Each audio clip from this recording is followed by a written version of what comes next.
दोस्तों, supreme court ने केंद्र सरकार के खिलाफ सख्त टिप्पणी की है। कहा गया है कि जहां बीजेपी सरकार है वहां वो उन राज्यों में कार्रवाई नहीं कर रही है। केंद्र सरकार सुप्रीम कोर्ट की ये टिप्पणी नागालैंड में महिलाओं के लिए आरक्षण के मुद्दे पर एक याचिका पर सुनवाई के दौरान आई है।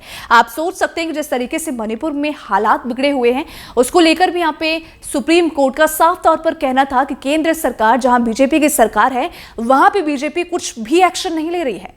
शीर्ष अदालत ने सवाल किया कि नागालैंड में स्थानीय निकाय चुनाव में महिलाओं के लिए आरक्षण क्यों लागू नहीं किया गया।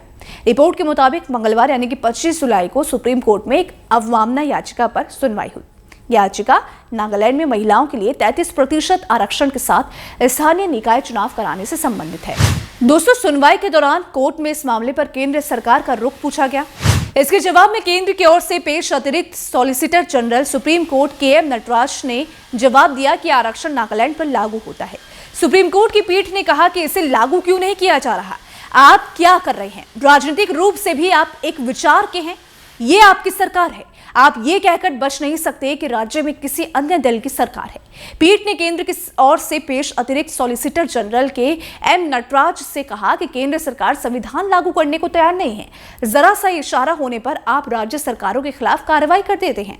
जहां संवैधानिक प्रावधान का पालन नहीं हो रहा हो वहां आप राज्य सरकार को कुछ नहीं कहते।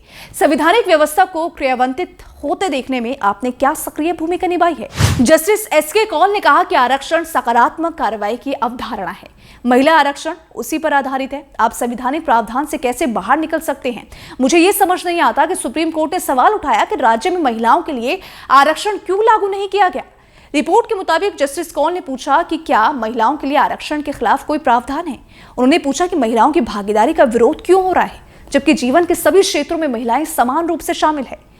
आपने वचन दिया था। इसके जवाब में अटॉर्नी जनरल नागालैंड ने कहा कि ऐसे महिला संगठन हैं जो कहते हैं कि उन्हें आरक्षण नहीं चाहिए और ये कोई छोटी संख्या नहीं है, ये पढ़ी लिखी महिलाएं हैं। इस पर जस्टिस कौल ने कहा कि हमने आपको एक बहुत लंबी रस्सी दी है। आपने वचन दिया था कि आप ऐसा करेंगे लेकिन मुकर गए। ये हमारी चिंता है। यथास्थिति में बदलाव का हमेशा विरोध होता है लेकिन किसी को यथास्थिति बदलने की जिम्मेदारी लेनी होगी। जस्टिस कौल ने आगे कहा कि नागालैंड एक ऐसा राज्य है जहां महिलाओं की शिक्षा, आर्थिक और सामाजिक स्थिति सबसे अच्छी है। इसीलिए हम ये स्वीकार नहीं कर सकते हैं कि महिलाओं के लिए आरक्षण क्यों लागू नहीं किया जा सकता। आपको यहाँ पर बता दें कि कोर्ट ने समय में दिया है। शीर्ष अदालत ने स्पष्ट किया है कि नागालैंड के जो भी व्यक्तिगत कानून है, साथ ही राज्य का जो विशेष दर्जा है, उसे किसी भी तरह से नहीं छुआ जा रहा। जस्टिस कौल ने कहा है कि केंद्र सरकार इस मुद्दे से अपना हाथ नहीं झाड़ सकती।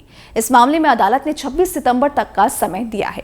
साथ ही जस्टिस कौल ने चेतावनी देते हुए कहा कि अगर आप अगली बार समाधान नहीं ढूंढते हैं तो हम मामले की सुनवाई करेंगे और अंतिम निर्णय लेंगे। तो देखिए, जिस तरीके से आप फटकार सुप्रीम कोर्ट ने लगा दी है नागालैंड के लिए, नागालैंड की महिलाओं के लिए जो जिस तरीके की एक फटकार लगाई है पीएम मोदी को लेकर, और कहीं ना कहीं ये बहुत बड़ा एक गेम साबित हो सकता है 2024 के चुनाव के लिए। तो देखिए, जिस तरीके से मणिपुर जल रहा है, मणिपुर के हालात जो है बेकाबू हैं, ऐसे में बीजेपी सरकार या केंद्र सरकार कुछ भी कहने से बच रही है।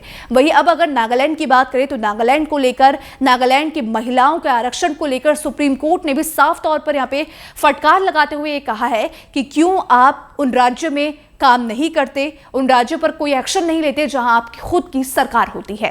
तो देखिए, इसको लेकर आप क्या सोचते हैं, इसको लेकर आपके क्या विचार है? आप अपने विचार हमें कमेंट सेक्शन में जरूर बताइएगा। वीडियो पसंद आई तो वीडियो को लाइक शेयर करना ना भूलें। धन्यवाद।